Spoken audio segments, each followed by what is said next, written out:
பெற்றவளே நீ அறிவாய் என்னை, உன் பேரருளால் வளர்ந்த இந்த பெண்ணை.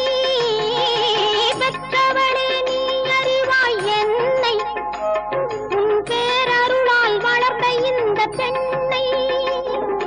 கற்றகலை சிறு துளியே எனக்கு, அதை கடலாக்கி வைத்த புகழ் உனக்கு.